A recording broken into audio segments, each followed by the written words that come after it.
অনেক দিন পরে রান্না করার ভিডিও আজকে আপনাদের সাথে শেয়ার করে নিচ্ছি। আসসালামু আলাইকুম everyone, welcome to back to my channel.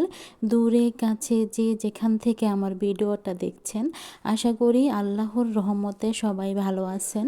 আলহামদুলিল্লাহ, আপনাদের দোয়া এবং ভালোবাসা আমরাও ভালো আছি। নতুন একটা ভিডিও নিয়ে শুরু করলাম। আজকের ভিডিওটা আমি রান্নাঘর থেকে শুরু করেছি। অনেক দিন পরে না আমি আজকে রান্না করে নিচ্ছিলাম লাউ দিয়ে, লাউ চিংড়ি রান্না করে নিচ্ছিলাম। ছোট চিংড়ি মাছ দিয়ে লাউ রান্না করে নিচ্ছিলাম। লাউটা প্রথমে বসিয়ে দিয়েছিলাম, তখন কিন্তু ক্যামেরাটা করা হয়নি। লাউ বসানোর সময় বেশি কিছু দেইনি, শুধু কাঁচামরিচ দিয়েছি, লবণ দিয়েছি, সাথে হলুদ দিয়েছি। এখন কিন্তু লাউটা রান্না করা হয়ে গিয়েছে। যেহেতু লাউটা সিদ্ধ হয়ে গিয়েছে, তার জন্য এখন লাউয়ের বাগারটা দিয়ে নেব।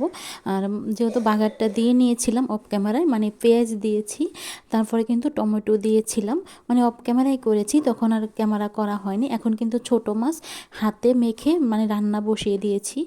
বাইলার গুঁড়া যে এনেছিল, কাঁচামরিচ, পেঁয়াজ, তারপরে তেল, সব কিছু দিয়ে আমি কিন্তু হাতে মেখে রান্নাটা করে নিচ্ছিলাম।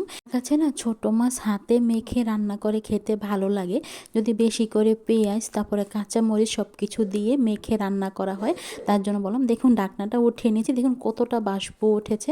তো হাতে মেখে রান্না করেছি, বেশি কিন্তু পানি দেইনি, অল্প কিছুটা পানি দিয়েছিলাম হাত ধোয়া। আর দেখুন তরকারিটা কিন্তু রান্না করা হয়ে গেছে, বেশিক্ষণ আর রান্না করতে হবে না, আর অল্প কিছুক্ষণ রান্না করে নেব। যেহেতু মতো মনে হয় আমার প্রিয় আপুদেরও হাতে মেখে মাছ রান্না করে খেতে ভালো লাগে, বিশেষ করে ছোট মাছ না হাতে মেখে রান্না করলে খেতে অনেকটাই ভালো লাগে। তার জন্য বললাম, আমার কাছেও কিন্তু অনেকটাই ভালো লাগে ছোট মাছ হাতে মেখে রান্না করলে। আর যদি বেশি করে কাঁচামরিচ দেওয়া যায় তাহলে কিন্তু অনেকটাই ঝাল লাগে। যেহেতু রোজার সময়, আর রোজার সময় কিন্তু একটু ঝালটা কম খাওয়াই ভালো। যেহেতু সন্ধ্যা রাত্রে খাওয়া হবে বা দেখা গেছে ভোর রাত্রে খাওয়া হবে মাছের তরকারিটা, তখন কিন্তু ঝাল বেশি হলে কিন্তু সমস্যা দেখা দেবে।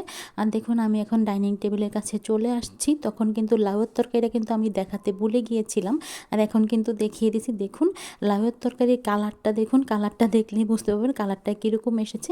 অনেক দিন পরে না আমি রান্না করেছি, তার জন্য বললাম। আমার প্রিয় আপুরা ভাইয়ারা, আপনারা কিন্তু কমেন্টে জানাতে ভুলবেন না যে আমার আজকের রান্নাগুলো কীরকম হয়েছে। অনেক দিন পরে কিন্তু আমি আজকে রান্না করেছি, লাউ চিংড়ি রান্না করেছি, ছোট চিংড়ি মাছ দিয়ে লাউ রান্না করেছিলাম। আর সাথে কিন্তু গুঁড়া মাছ হাতে মেখে, বাইলার গুঁড়া, আমরা কিন্তু বাইলার গুঁড়াই বলি, তার জন্য বললাম নদীর বাইলার গুঁড়া কিন্তু হাতে মেখে রান্না করেছি। কমেন্টে জানাতে পারেন দোনোটা তরকারি কীরকম হয়েছে। আর দেখুন তরকারি কালার, দেখুন কালার দেখলেই বুঝতে পারবেন তরকারি কালারগুলো কীরকম এসেছে। আমার কথায় যদি কোনো ভুল ত্রুটি হয়ে থাকে, প্লিজ আপনারা ক্ষমা সুন্দর দৃষ্টিতে